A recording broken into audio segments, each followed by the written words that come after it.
Alright, dalam apa saja kita buat, kita ada dinamakan sebagai konsep modal. So, berapa modal yang perlukan dan macam mana kita dapatkan modal. Kan dalam video sebelum ni saya terangkan iaitu macam mana sebenarnya you dapatkan modal. So, modal yang paling utama ialah you kena start dapatkan modal. So, macam dapatkan modal, you kena ada income. Kan you kena ada pendapatan. Kan you kalau you tak boleh, you tak bekerja ataupun you tak buat benda lain, you mesti ada income. So macam dapat income ialah you mesti of course lah cari sebarang usaha. Mungkin jadi affiliate, mungkin jadi IB, mungkin you apa benda tolong kelas, jual produk dan sebagainya, tak ada masalah. Tapi poin utama ialah you tahu macam mana sebenarnya konsep pertama ialah macam mana nak dapatkan modal. So modal yang pertama ialah you kena faham konsep modal. So apa yang saya nak kongsikan kali ini ialah konsep modal. So pertama ialah modal mesti bersedia untuk dilaburkan. Maksudnya you mesti bersedia untuk dilaburkan. Bila sebut labur tu, dia bermaksud juga dia juga mesti bersedia untuk dilaburkan.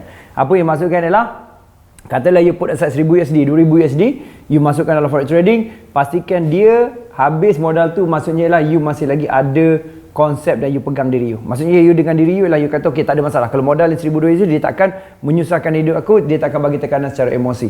Itu maksudnya modal. Kan? Dan dari segi masuk modal juga bila kita sebut dileburkan, bila kita trade kita kena faham konsep rezeki. Maksudnya kita dah usaha, kita dah buat analisa, kan kita dah cari mana tempat entry dan sebagainya dan kita cuba exit sebaiknya, tapi kita masih lagi tak dapat dan juga mungkin kita mengalami loss. So bila mengalami loss, kita boleh kata ialah kita mungkin tak dapat rezeki ataupun kita dapat rezeki. Bila kita profit, kita kata dapat rezeki ataupun mungkin kita tak dapat rezeki. So ini adalah poin-poin utama yang sebenarnya saya nampak konsep modal. Modal ni sebenarnya topik yang besar, terutama dari segi money management. Kita start dengan modal dulu. Jadi modal juga sebenarnya, untuk elakkan jadi pressure ialah pastikan modal tu datang daripada you. Kan jangan campur modal daripada orang lain. Kan maksudnya jangan pinjam ataupun pinjam bank peringkat awal kerana you tak ada skill. You kena ada fokus pada skill dulu. Skill macam mana sekurangnya setahun boleh buat, tak buat 20%, 30%. Yang konsisten bertahun-tahun. Saya tak cerita 20%, 30% per day. Saya tak cerita 20%, 30% per month. Saya tak cerita untuk berbulan-bulan, tapi saya nak cerita ialah supaya boleh fokus kepada 1 year punya forex trading, iaitu kepada investment. Jadi macam mana coach? Saya ni nak trade macam mana?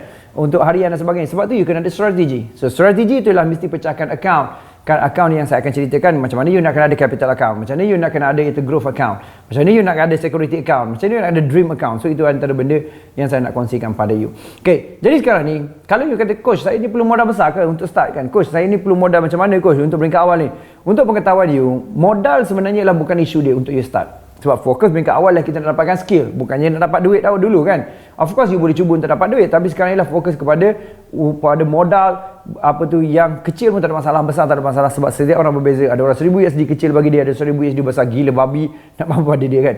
So bergantung pada you. Jadi untuk pemmulaan saiz modal bukan utama, ialah penggunaan. Money management dengan low risk, itu gunakan lot paling kecil dengan akaun yang sehabis besar yang you ada kan, mengikut standard account ataupun mengikut micro account ataupun mengikut cent account.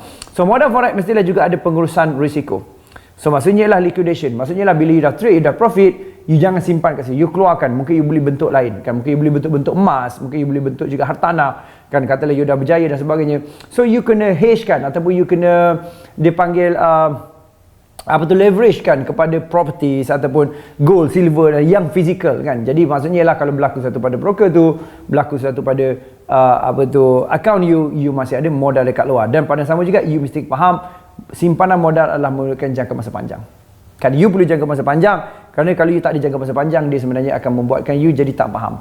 Apa maksudnya sebagai tak faham ialah you akan start mencari wonder, kenapa aku tak boleh nak achieve financial freedom. Dia ada step dia. So apa yang you perlu faham ialah you kena pergi benda ni agak long term, lepas tu you fokuskan kepada iaitu long term. So macam nak fokus pada long term ialah you kena start saving. So saving ni kena lakukan setiap bulan. Kan saving ni mesti saving setiap bulan. So saving ni mesti lagi jangka masa yang panjang. Bukan setahun, bukan 2 tahun. Dia 3 tahun, 5 tahun, 10 tahun, 20 tahun. Tapi coach saya ni dah tua, nanti saya mati meninggal tinggal tulang 4 kerat je hidup lah.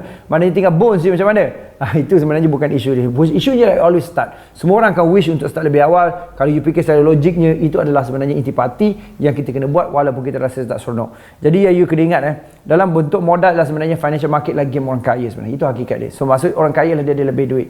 Maksud lebih duit lah, duit tu kalau hilang dia tak sakit hati kita. Kan hati dia lah.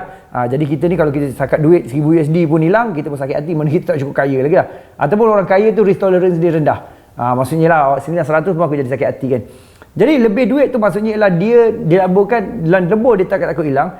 Jadi maksud yang sama juga you kena ada modal yang lebur. Kan saya cakap awal-awal tadi ialah dia mesti berjaya, mesti sanggup dileburkan kan. Jadi setiap orang punya kapasiti dan kebolehan berbeza, berapa modal yang sanggup leburkan. Jadi you sendiri kena decide berapa persen, berapa modal. Dan ini adalah asas kepada konsep modal dalam yang dikatakan sebagai kita punya money management kita, iaitu daripada konsep modal peringkat awal. Alright, so kita jumpa lagi dalam video seterusnya. InsyaAllah saya akan kongsikan lagi pada konsep-konsep trading dan juga macam mana untuk faham dari segi trading ni. Okay, all the best dan salam hormat.